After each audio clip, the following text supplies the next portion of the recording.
மேடையில் இருக்கிற பெரியவங்களுக்கும் மேடைக்கு முன்னால் இருக்கிற மிகப்பெரியவங்களுக்கும் என்னுடைய வணக்கம்.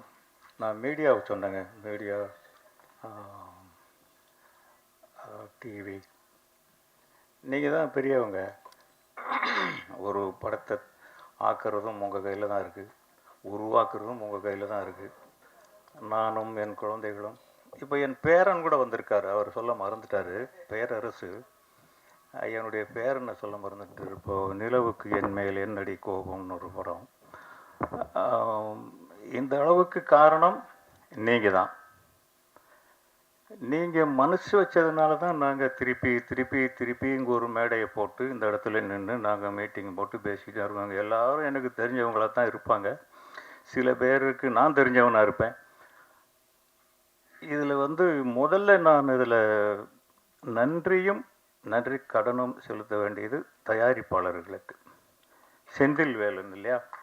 செந்தில் வேலன் ஒரு தயாரிப்பாளர் போய் திடீர்னு டாக்டர் வேலை பார்த்துட முடியாது. ஒரு டாக்டர் படம் எடுத்திருக்கார், விட்டுருவோமா? நம்ம தயவு செஞ்சு ஒரு படத்தை இந்த அளவுக்கு கொண்டு வர்றதுக்கு இன்னும் படம் ரிலீஸ் ஆகலை. எவ்வளவு காயப்பட்டிருப்பாங்க, எவ்வளவு துன்பங்கள் அனுபவிச்சிருப்பாங்க. முகம் தெரியாதவங்களை வச்சுக்கிட்டு, முகம் தெரியாத இயக்குனர், முகம் தெரியாத தயாரிப்பாளர், எல்லா வசதிகளும் இருந்தாலே இன்றைக்கி கஷ்டம். எதுவுமே இல்லாமல் இந்த அளவுக்கு படத்தை எவ்வளவு இன்வெஸ்ட் பண்ணி எப்படி கொண்டு வந்தாங்க அப்படிங்கிறது அந்த கடவுளுக்கு தான் வெளிச்சம். அவங்களெல்லாம் நீங்கள் ஒரு 4 வார்த்தைகள், எங்களை பற்றியெல்லாம் எழுதாதீங்க, இந்த படத்தை பற்றி ஒரு 4 வார்த்தைகள் எழுதுனீங்கன்னா, நல்லா இல்லாட்டியும் நல்லா இருக்குன்னு எழுதுங்க. அதனால் ஒன்றும் உங்களுக்கு குறைஞ்சிட போகிறதில்ல. படம் நல்லா தான் இருக்குது. 3 சாங்ஸ் பார்த்தோம், ஒரு ட்ரைலர் பார்த்தோம். ரொம்ப அழகாக ஒரு இலக்கண பிழை இல்லாமல் இருக்குது. அதை நீங்கள் எழுதுறதுல ஒரு தவறும் கிடையாது.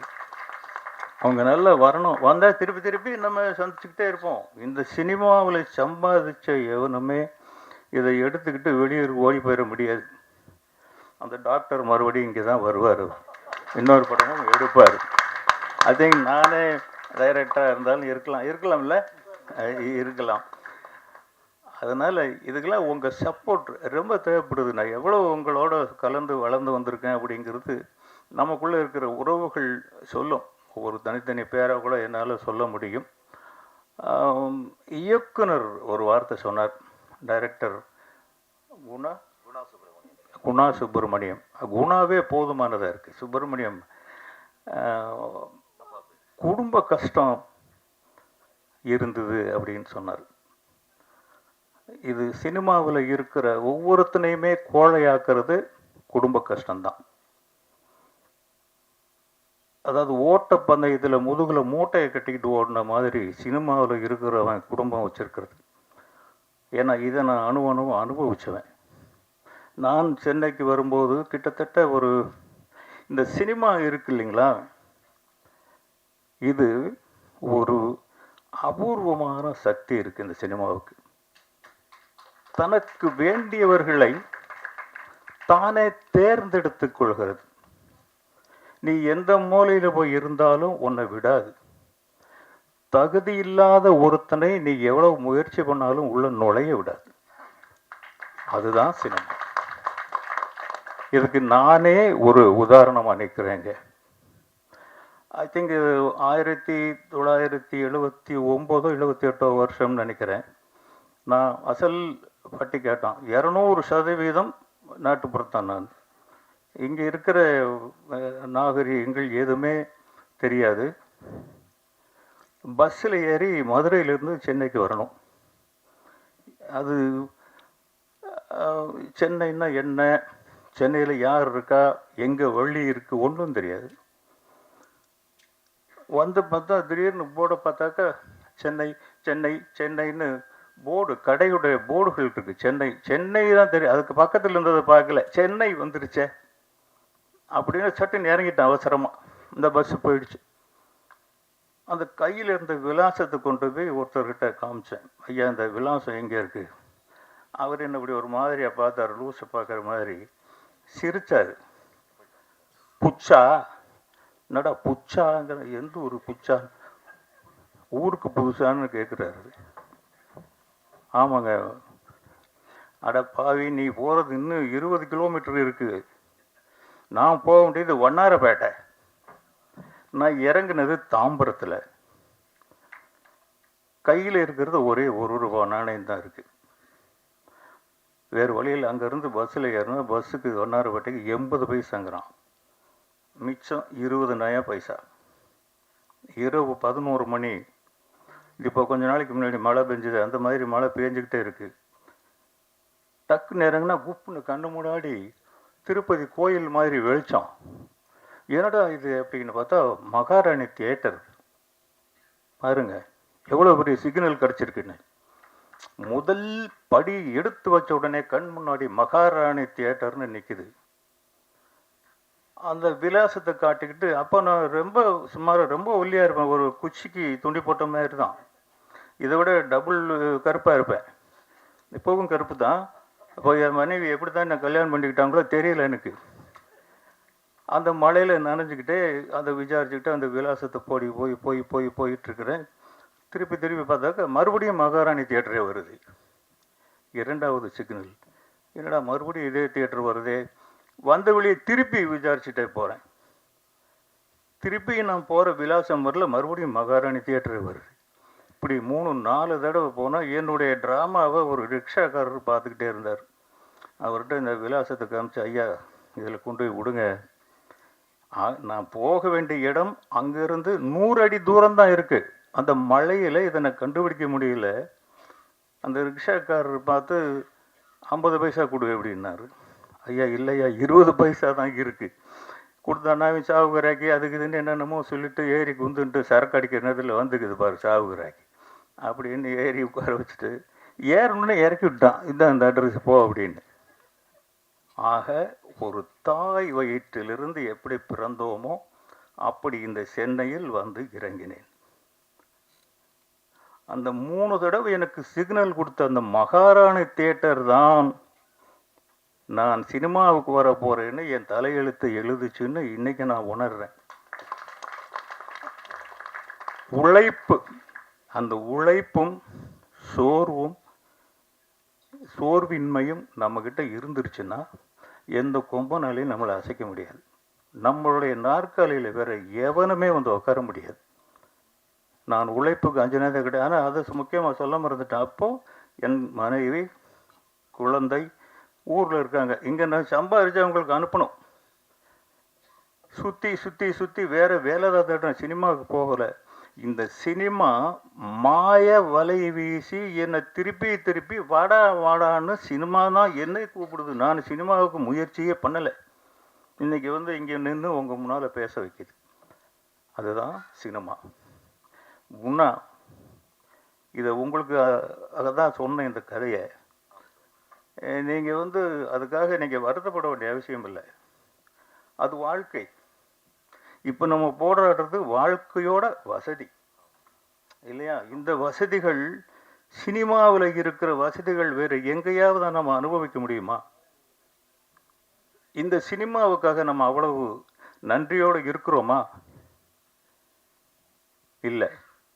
இன்னைக்கு படம் எடுக்கிறதுக்கு எவ்வளவு பணம் இருந்தால் எனக்கு 100 தடவை சொல்கிறாங்க எங்கள் பசங்க, நீ படம் எடுப்பான்னு. வேணாம்ப்பா, போதும். யாரையுமே இன்னைக்கு வேலை வாங்க முடியல. ஒரு படம் ஆரம்பிச்சிட்டா அந்த ப்ரொடியூசர் 2 சொட்டு கண்ணீர் விட்டால் தான் அதில் வேலை செஞ்ச அத்தனை பேரும் சந்தோஷப்படுறான். எவ்வளவு இப்போ ஒரு 50 லட்சம் ஒரு படத்தில் போடுறோம்னா கிட்டத்தட்ட 15 லட்சம் அந்த படத்துக்கு போய் செலவானால் ரொம்ப பெரிய விஷயமா இருக்குது. அப்படித்தான் இருக்குது. இப்படி இருந்தும் ஏதோ தைரியத்தில் இந்த டைரக்டர் உங்களை நம்ப வச்சுருக்காரு. நீங்கள் வந்து படம் எடுத்திருக்கீங்க. அப்படித்தான் நீங்கள் ஆவீங்கன்னு நான் சொல்ல வரல. நீங்கள் நல்லா வருவீங்க, நல்ல மனசு இருக்குது உங்களுக்கான கதை பாட்டு. நீங்கள் பாருங்கள், நாங்கள் வந்து பஞ்சு மிட்டாய் சீலை கட்டின்னு இன்றைக்கி கூட 2 படத்தில் என் பாட்டு ஓடுது. அந்த மாதிரி பாட்டுலாம் எங்களுக்கு இன்றைக்கி அந்த பாட்டு எழுதுகிற வாய்ப்பு கொடுக்க வேண்டாமா? கொடுக்கல, நீங்களே எழுதிட்டீங்களே. அந்த மாதிரி பாடல்கள், அந்த டூயட் எழுதுனது நீங்கள் தானே? அருமையான வார்த்தைகள். அது ரொம்ப ஒரு கவிதை மாதிரி ரொம்ப அழகாக இருந்தது. படம் இயக்கம், மியூசிக். அவர் ஒரு புதியவரா 3 படம் சின்ன சின்ன படங்கள் பண்ணியிருக்காரு. 3 படம் நல்ல படம். எல்லாமே சின்ன படம் தாங்க. தியேட்டரில் தான் பெரிய படம் ஆகுது. பூராமே சின்ன படம் தான். இப்போ நிறைய பெரிய படங்கள் சீக்கிரம் கொஞ்சம் சின்னதாகி போச்சு, நிறைய சின்ன படங்கள் பெருசாகி போச்சு. அதனால நல்லா பண்ணியிருக்கீங்க தம்பி, வெரி குட் மியூசிக். நான் சும்மா முகஸ்துதிக்கு சொல்லலை, ரொம்ப நல்லா பண்ணியிருக்கீங்க. ஃபோட்டோகிராஃபி நல்லா இருக்குது. கிரேடிங்கில் கொஞ்சம் கோளாறு இருக்குது போல் இருக்குது, இன்னும் கொஞ்சம் சரியாக வரல இதில். ஆமாம் படத்தில் வந்துடும்னு நினைக்கிறேன். அது ட்ரெய்லருக்காக கொஞ்சம் அவசரத்துக்கு எல்லாம் பண்ணுறது தான். நாங்களும் அதெல்லாம் பண்ணி தான் வந்திருக்கோம். அப்படி பண்ணுறது தான். நீங்கள் பட்ட கஷ்டங்களுக்கு, அதனால் நீங்கள் முதல்ல குடும்பம் இருக்குதுன்னு வருத்தப்படாதீங்க. முதல்ல கொஞ்சம் உங்களுக்கு என்னென்ன வயசு? சரி, அது ஒன்றும் பெரிய விஷயம் கிடையாது தம்பி. நான் டைரக்டர் ஆகும்போது 39 வயசில் தான் நான் என்றாசாவன் மனசிலே படம் எடுத்தேன். எனக்கு கடவுள் ஒரு அனுகிரகம் என்ன கொடுத்தான்னா, இளையராஜாங்கிற ஒரு வரப்பிரசாதம் கிடைச்சது எனக்கு. அந்த காலத்தில் ஒரு மிடில் ஏஜ் கதை, அது ஒரு ஃப்ளூ கேட்டாந்தி வால், இப்படியும் அப்படியுமான படம் தான் அது. அந்த காலத்தில் இளையராஜாங்கிற ஜாம்பவான் கிடைச்சாரு, ராஜ்கிரன்கிற ஒரு இஸ்லாமிய கடவுள் எனக்கு வரம் கொடுத்தாரு. இதெல்லாம் மீறி அந்த படம் ஜெயிச்சதுன்னா, அந்த படத்தை ரசிக்கிற ஆடியன்ஸ் அன்னைக்கு இருந்தாங்க. இன்னைக்கு எடுத்தா ஓடாது இது. பட் இன்னைக்கு ஜனங்களுக்கு என்ன தேவை அப்படிங்கிறது இப்போ படம் எடுக்கிறவங்களுக்கு தான் வெளிச்சம், உங்களுக்கு தான் வெளிச்சம். 42ங்கிற வயசு நான் ஒன்றும் வெளியே சொல்லலை. அதனால் நீங்கள் நல்லா வருவீங்க.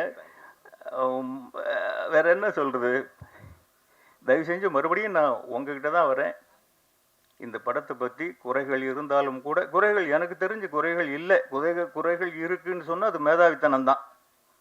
தயவு செஞ்சு 2 நல்ல வார்த்தைகள் எழுதுங்க. இத்தனை தடவை நான் உங்களை கேட்க வேண்டியது கிடையாது, படம் என்னது கிடையாது. இருந்தால் கூட அவருடைய இடத்துல இருந்து உங்களை நான் ரெக்வஸ்ட் பண்ணி கேட்குறேன், 2 நல்ல வார்த்தைகள் எழுதுங்க. உண்மையிலேயே நான் இப்போ சமீப காலமாக எந்த விழாக்களுக்கும் போகிறதில்ல. ஃபஸ்ட்டு யாரோ ஒருத்தர் பேசினார், நான் சோன் பேசுகிறேன், ஒரு பேர் மறந்துருச்சு. இல்லை நீங்கள் இயக்குனர் பேச சொல்லுங்கன்னு. அப்புறம் யாரோ ஒருத்தர் பேசினார், இல்லை இயக்குனரை பேச சொல்லுங்கள். அப்புறம் இயக்குனரே பேசினார். நான் இங்கே வந்ததுக்கு காரணமே, இது ஒரு சின்ன படம். நம்மளும் ஒரு காலத்தில் இப்படி இருந்து தான் வந்தோம். ஒரு சின்ன படத்துக்கு போய் 4 வார்த்தைகள் சொன்னால் மீடியா அப்புறம் நமக்கு தெரிஞ்சவங்களாக இருப்பாங்க, அவங்கக்கிட்ட நம்ம போய் ரெக்வெஸ்ட் பண்ணுவோம் அப்படிங்கிற ஒரு நல்ல எண்ணத்தில் தான் இங்கே வந்திருக்கேன். அதுக்காக ஒரே ஒரு 2 வார்த்தைகள், நல்ல வார்த்தைகள் சொல்லுங்கள். அந்த படம் ஒரு 4 நாள் போனோம். இன்றைக்கி 4 நாள் போனால் போதுமானது. 4 நாள் போனால் உங்களுக்கெல்லாம் ஒரு புண்ணியம் அதனால் கிடைக்கும். அவர் இன்னும் 2 படம் பண்ணுவார், மறுபடியும் நமக்குள்ளே தான் இருப்பார் அவர். எல்லா தொழில்நுட்ப கலைஞர்களுக்கும் அவங்க பாடினே, அவங்க பேரை புரிஞ்சுக்கிறதுக்கு ஒரு 5 நிமிஷம் வச்சுங்க, பார்த்த உடனே. ஒருவேளை ஒரு பாம்பே பொண்ணாக இருக்கும்னு நினச்சிட்டு இருந்தேன், பாடினுன்னாங்க. ஓ பாடினே குப்தா, பாடினே ராவுன்னு இருக்கும் போல இருக்குன்னு நினச்சேன். அம்மா உங்கள் பேர் திருப்பி சொல்லுங்கள். இல்லை அப்படின்னு நினச்சேன். இப்போ பாடினே குமார்னு சொன்னாங்க. தமிழ் பொண்ணு அழகாக தமிழில் பேசிட்டாங்களே, அதுவே உங்களுக்கு பாதி சக்ஸஸுங்க. ஒரு ஹீரோயின் தமிழ் பேசிட்டா. நட்டி உங்களை நான் பாராட்ட வேண்டிய அவசியம் இல்லை. இப்போ கீழே பேசிகிட்டு இருக்கும்போது அவர் தான் இந்த கதையை பற்றி சொன்னார். நான் என்னங்க சீசான்னு நான் சீசான்னா தமிழ் இன்னொன்று இருக்குது, பாட்டிலு. அப்படி தான் நான் புரிஞ்சுக்கிட்டேன். சீசான்னா அப்படி தான் ஒரு மீனிங் இருக்கும் போல் இருக்கு அப்படின்னு.